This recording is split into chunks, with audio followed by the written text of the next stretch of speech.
Hello students, welcome back my YouTube channel. Students, आज हम पढ़ने वाले हैं कक्षा 10 क्लास 10 मोस्ट इम्पोर्टेंट क्वेश्चन के बारे में बात करेंगे, जो कि 2025 बोर्ड एग्जाम्स की दृष्टि से मोस्ट इम्पोर्टेंट क्वेश्चन होने वाले हैं। ये सभी क्वेश्चन एमसीक्यूज क्वेश्चन होंगे और सभी क्वेश्चन पीवाईक्यू क्वेश्चन है, अर्थात पिछले कुछ वर्षों में पूछे गए क्वेश्चन हैं। तो हम बायोलॉजी के चैप्टर नंबर 7 के नियंत्रण एवं समन्वय नामक पार्ट से ये सभी क्वेश्चन ले रहे हैं। ठीक है, तो ये वीडियो आपकी बहुत ही इंपॉर्टेंट वीडियो होने वाली है। ठीक है, वीडियो को आप लास्ट तक जरूर देखें और वीडियो अच्छी लगे तो वीडियो को लाइक करें और चैनल को सब्सक्राइब करें। चलिए ज़्यादा बात ना करके हम अपनी वीडियो को स्टार्ट करते हैं। फर्स्ट क्वेश्चन हमारा होता है, जेब्रिलिन पदार्थ कौन सा पदार्थ है? वसा है, एंजाइम है, हार्मोन्स है या फिर कार्बोहाइड्रेट है? चलिए, जो भी क्वेश्चन आपको पता है सभी क्वेश्चन को कमेंट बॉक्स में ABCD करके ऑप्शन का जवाब दे सकते हैं। ठीक है, कमेंट बॉक्स में आप कमेंट कर सकते हैं। तो जिबरेलिन जो नामक पदार्थ है, यह एक प्रकार का हार्मोन्स है जो कि पौधे का हार्मोन्स होता है। ठीक, क्वेश्चन नंबर सेकंड देखते हैं, शरीर में समन्वय किसके द्वारा होता है? शरीर में जो समन्वय बनता है वो किसके द्वारा बनता है? तंत्रिका तंत्र द्वारा बनता है, अंतःस्रावी तंत्र द्वारा बनता है, तंत्रिका तंत्र और अंतःस्रावी तंत्र दोनों के द्वारा बनता है, या इनमें से कोई नहीं?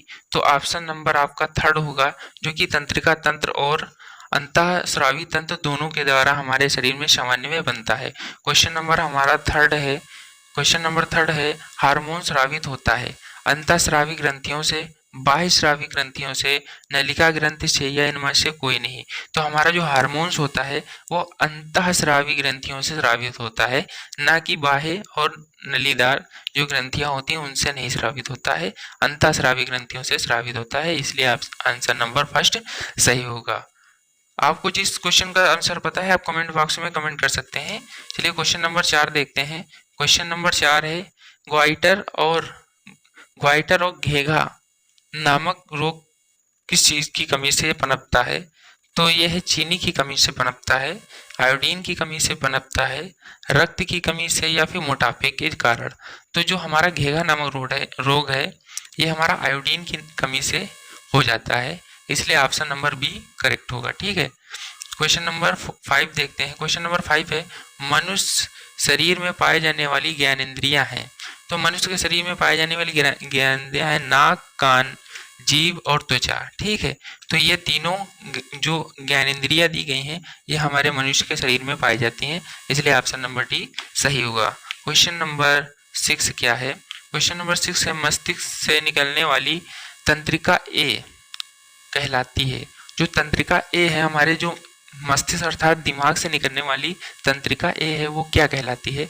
कपाल तंत्रिका, केंद्रीय तंत्रिका, मेरु तंत्रिका, या इनमें से कोई नहीं? उपरोक्त में से कोई नहीं। तो जो कपाल तंत्रिका है यही तंत्रिका ए है, यही हमारे मस्तिष्क से निकलती है। तो आंसर नंबर फर्स्ट सही हो जाएगा। क्वेश्चन नंबर 7 देखिए, थायरॉक्सिन का स्राव कहलाता है कहाँ से होता है? थायरॉक्सिन जो एक हार्मोन्स है इसका स्राव कहाँ से होता है? इसका स्राव थायराइड से होता है, यकृत से होता है, वृक्क से होता है, वृषण से होता है। तो थायरॉक्सिन जो है वो थायराइड नामक ग्रंथि पे होता है। ठीक है, वीडियो अगर अच्छी लग रही है तो वीडियो को लाइक करें और चैनल को सब्सक्राइब करें।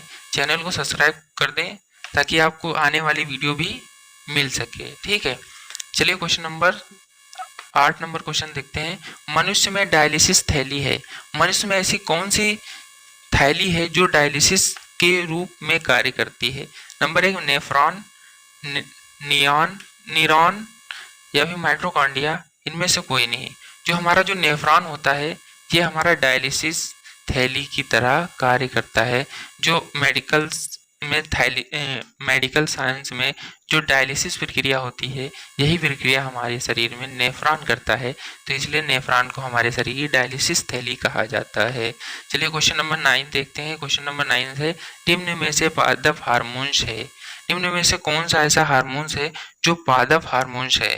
तो जिब्रेलिन, ऑक्सिन, एप्सिस एप्सिस, ये तीनों हार्मोन्स ही पादप हार्मोन्स हैं। तो उपरोक्त में से सभी आपका आंसर थर्ड सही होगा। ये तीनों हार्मोन्स प्लांट हार्मोन्स हैं। ठीक है, क्वेश्चन नंबर हमारा 10 है, छुई मुई की पत्ती की गति होती है। जो छुई मुई का पेड़ होता है जिसको छूने से पौधा मुरझा जाता है, इसकी पत्ती की गति होती है। फर्स्ट नंबर है निशानुकुंचन होती है, प्रकाशानुकुंचन होती है, कंपानुकुंचन होती है, या उपरोक्त में से सही सभी। तो जो छुई मुई की पत्ती की गति होती है ये कंपानुकुंचन गति होती है। ऑप्शन नंबर थर्ड हमारा सही हो जाएगा। कंपानुकुंचन गति होती है, छुई मुई की जो पेड़ होता है उसकी पत्ती की गति कंपानुकुंचन होती है। तो प्रश्न नंबर हमारा 11 है, भोजन का पाचन किस प्रकार की प्रक्रिया या अभिक्रिया है? उपचयन, संयोजन, अपचयन या फिर विस्थापन। तो जो हमारे शरीर में भोजन का पचना अपचयन प्रक्रिया कहलाता है। भोजन का जो पच जाना अपचयन प्रक्रिया कहलाता है, न कि संयोजन या अपचयन या विस्थापन। ठीक। अब क्वेश्चन नंबर 12 देखते हैं। क्वेश्चन नंबर 12 है, कौन सा पादप नियंत्रक फल बेचने वाले द्वारा उपयोग किया जाता है? एब्सिक्सिक अम्ल, जेब्रिलीन, इथाइलिन या फिर ऑक्सीन। ये चारों में से कौन सा ऐसा पादप नियंत्रक है जो ठेले मतलब फल बेचने वाले यूज करते हैं? तो इसका करेक्ट ऑप्शन है इथाइलिन नामक जो पदार्थ होता है उसका उपयोग फल बेचने वाले करते हैं। ठीक। क्वेश्चन नंबर 12 का सी ऑप्शन सही होगा। क्वेश्चन नंबर 12 का सी ऑप्शन सही होगा। क्वेश्चन नंबर 13 है, वह संरचना जो उद्दीपन की पहचान करती है कहलाती है। वह संरचना कौन सी संरचना है जो उद्दीपन की पहचान करती है? ग्राही संरचना, प्रभावक या फिर उत्तरदायित्व, बेचैनी। इन चारों में से कौन सी संरचना है जो उद्दीपन की पहचान करती है? तो जो ग्राही संरचना है यह उद्दीपन की पहचान करती है। ऑप्शन नंबर ए करेक्ट होगा। क्वेश्चन नंबर 14 है हमारा, कौन सा हार्मोन रुधिर में शर्करा के स्तर को नियंत्रित करता है? ऐसा कौन सा हार्मोन्स है जो रुधिर में शुगर को कंट्रोल करता है? जेब्रिलिन, ऑक्सीन, इंसुलिन हार्मोन्स, एब्सिस। जो इंसुलिन हार्मोन्स होता है यही शर्करा को नियंत्रित करता है और ये अग्न्याशयी अंग से स्रावित होता है। एक हमारे डाइजेस्टिव सिस्टम में एक पार्ट्स होता है जिसे हम अग्न्याशयी या पैनक्रियाज कहते हैं, इसमें से ये हार्मोन स्रावित होता है। क्वेश्चन नंबर 15 है, पत्ती का मुरझा जाना निम्न में से किसके प्रभाव से होता है? पत्ती जो हमारी पेड़ पौधे की पत्ती होती है वो एक मुरझा जाती है, सूख जाती है, ये किस कारण से होता है? जेब्रिलिन से होता है। किसके प्रभाव से होता है? जेब्रिलिन से होता है, ऑक्सीन से होता है, एब्सिस से होता है, इंसुलिन हार्मोन से होता है। तो इंसुलिन हार्मोन तो बिल्कुल नहीं होगा क्योंकि मनुष्य के पैनक्रियाज से स्रावित होता है, इससे पेड़ से कोई संबंध नहीं है। तो अब इन तीनों में से आप बताएं कौन सा होगा। आप कमेंट में जल्दी जल्दी कमेंट करें। ठीक है, 2 सेकंड आपके पास टाइम में है, आप कमेंट कर सकते हैं ए, बी या फिर सी। चलिए कमेंट करिए आप। ठीक है, तो आप देखिए 15 जो नंबर क्वेश्चन है, पत्ती का मुरझा जाना एब्सिस नामक पदार्थ से होता है। पत्ती मुरझा जाती है हमारे पेड़ पौधे की। चलिए क्वेश्चन नंबर 16 देखते हैं। क्वेश्चन नंबर 16 है, मानव मस्तिष्क के किस भाग को बड़ा मस्तिष्क कहा जाता है? मनुष्य का जो मस्तिष्क होता है वह कौन सा भाग बड़ा होता है? ठीक है, तो मध्य भाग होता है या फिर पश्च भाग होता है, अग्र भाग या उपरोक्त में से सभी भाग बड़े भाग कहलाते हैं। तो आपके जो मस्तिष्क होता है उसमें जो अग्र भाग होता है, मस्तिष्क का जो अग्र भाग होता है वही आपका बड़ा भाग कहलाता है। तो ऑप्शन नंबर सी करेक्ट होगा। क्वेश्चन नंबर आपका 17 है, निम्न में से कौन सी एक अंतःस्रावी और बाह्यस्रावी दोनों प्रकार की ग्रंथि है? तो अंतः और बाह्य दोनों प्रकार की जो स्राव होता है वो दोनों स्राव करती है, ऐसी कौन सी आपकी ग्रंथि है? तो अग्न्याशय है, थायराइड है, पैराथायराइड है या पिट्यूटरी ग्लैंड है। तो आप इसमें आंसर करें कौन सी ऐसी ग्लैंड है जो दोनों प्रकार का स्राव करती है। बहुत ही सरल सवाल है और बहुत ही इम्पोर्टेंट भी इसको कह सकते हैं क्योंकि इस प्रकार के ही क्वेश्चन ज़्यादातर आपके बोर्ड एग्जाम में पूछे जाते हैं। तो जो आपका जो इसमें आंसर होगा ये आंसर नंबर फर्स्ट होगा। अग्न्याशय जो है, अग्न्याशय ही हमारा अंतः और बाह्य दोनों प्रकार का स्रावी ग्रंथ है। ठीक है, क्वेश्चन नंबर अब हम 18 देखते हैं। क्वेश्चन नंबर 18 है, कौन सी अंतःस्रावी ग्रंथि वृक्क के दोनों ओर उपस्थित रहती है? अंतःस्रावी ग्रंथ है और वृक्क के दोनों ओर उपस्थित भी रहती है। तो आप आंसर करें ए, बी, सी या फिर डी। आंसर करें आप।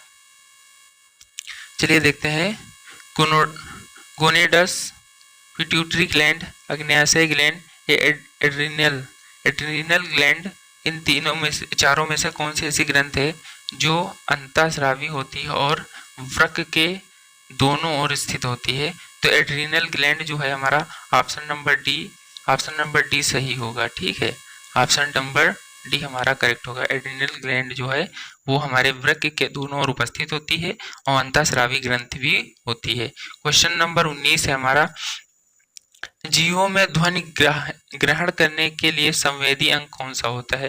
जो जीव जंतु होते हैं वो किसी प्रकार की ध्वनि को किस अंग के द्वारा महसूस कर पाते हैं? प्रकाशग्राही होता है ये अंग, या फिर द्रवग्राही होता है, श्रवणग्राही होता है, स्पर्शग्राही होता है?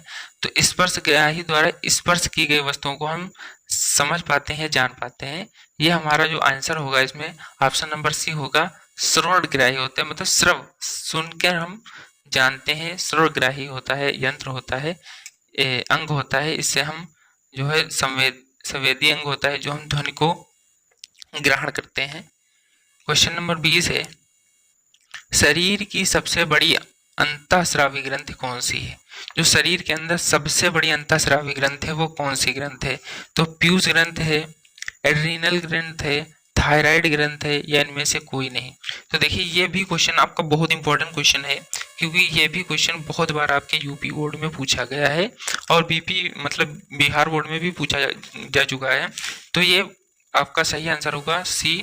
थायराइड ग्लैंड जो होती है सबसे बड़ी और अंतःग्राही ग्रंथ है, अंतःस्रावी ग्रंथ है। ठीक है, इस वीडियो में मैंने आपको 20 मोस्ट इंपॉर्टेंट क्वेश्चन जो कि एमसीक्यू और पीवाईक्यू क्वेश्चन है इनको सॉल्व करके बता दिया है। ये क्वेश्चन बहुत ही इंपॉर्टेंट क्वेश्चन है, क्योंकि आपके पिछले कुछ ईयर में मतलब पीवाईक्यू हैं तो पिछले जो ईयर हैं उनमें ये क्वेश्चन पूछे जा चुके हैं। तो इन क्वेश्चन को आप बहुत ही कायदे से तैयार करके आपने बोर्ड एग्जाम देने जाएं तो इनको तैयार करके जरूर जाएं। हो सकता है आपकी बोर्ड एग्जाम में इन्हीं क्वेश्चनों में से क्वेश्चन फंस जाएं, तो आपके 5 नंबर पक्के हो जाएंगे। ठीक है, चलिए आपकी वीडियो यहाँ पे समाप्त होती है। Thank you for watching my video. आपको मिलते हैं किसी नेक्स्ट टॉपिक और नेक्स्ट वीडियो में।